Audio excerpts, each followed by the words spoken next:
तमिलनाडु के कुन्नूर में CDS general Bipin Rawat सहित 12 जवान शहीद हुए हैं, जिनको लेकर द वॉइस की तरफ से हम भावपूर्ण श्रद्धांजलि अर्पित करते हैं। नागालैंड में हुई 14 नागरिकों की मौत पर क्यों खामोश है सारी राजनीतिक पार्टियां?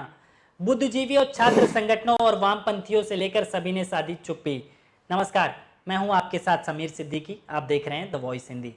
मामला 4 दिसंबर पूर्वोत्तर राज्य नागालैंड का है। यहां पर कोयला खदान से कुछ मजदूर अपने घर की ओर लौट रहे थे।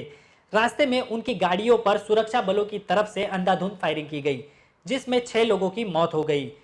और यह बात जब उनके घर वालों को पता चली तो उनके घर वालों की तरफ से सुरक्षा बलों के वाहनों को घेर लिया गया और दोबारा सुरक्षा बलों और नागरिकों में झड़प हुई, जिसमें सुरक्षा बलों ने दोबारा नागालैंड के आम नागरिकों पर गोलीबारी की, जिसमें कुल मिलाकर 14 लोगों की जान चली गई। लेकिन जिस तरीके से सेना द्वारा नागालैंड के आम नागरिकों पर गोलीबारी की गई है, ये एक बड़ा सवालिया निशान खड़ा करता है।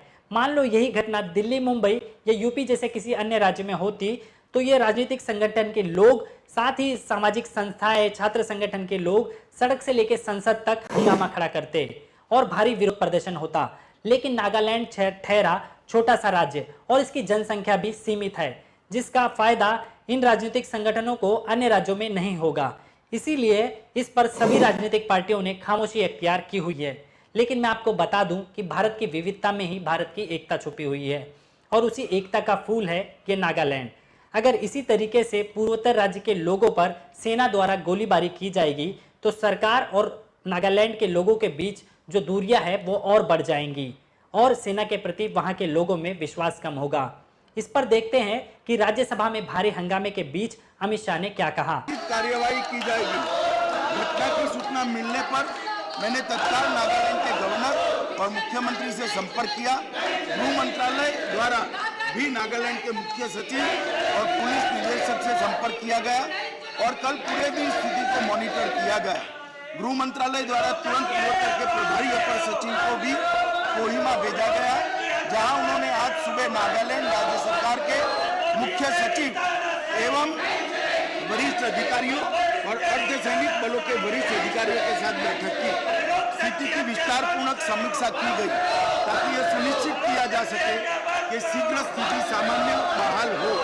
यह निर्णय लिया गया कि सभी एजेंसियों को यह सुनिश्चित करना चाहिए कि विद्रोहियों के खिलाफ अभियान चलाते समय भविष्य में ऐसी कोई दुर्भाग्यपूर्ण घटना की पुनरावृत्ति न हो। सरकार स्थिति पर सूक्ष्मता से नजर बनाए रखी है और क्षेत्र में शांति और सौहार्द सुनिश्चित करने के लिए आवश्यकता अनुसार जरूरी उपाय किए जा रहे हैं। राज्य अधिकारियों को एहतियात के तौर पर प्रभावित इलाकों में निषेधाज्ञा लागू की है।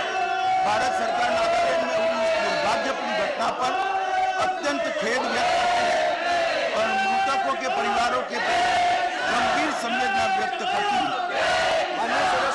आपने सीट पर जाए के नाम दिया। ये तो थे अमित शाह। इस पर सेना की तरफ से भी एक बयान सामने निकल कर आया है, जिसमें सेना ने माना कि गोली चलाने में उनके जवानों की तरफ से भारी चूक हुई है, क्योंकि उनके जवानों ने जिन गाड़ियों पर उग्रवादियों की गाड़ी समझकर गोली चलाई, दरअसल वो गाड़ियां कोयला खदान से लौट रहे मजदूरों की थी, जिस पर सेना ने अपनी चूक मानी है।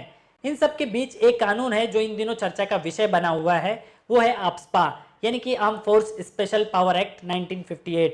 इस कानून के तहत सेना और सुरक्षा बलों को कई विशेषाधिकार प्राप्त है, जिनमें कानून का उल्लंघन पाए जाने पर किसी को भी गोली मार देना, बिना किसी वारंट के किसी की तलाशी लेना या फिर किसी की भी गिरफ्तारी करना, अन्य कई ऐसी चीजें हैं जो इस कानून के तहत सुरक्षा बलों को विशेषाधिकार प्राप्त है।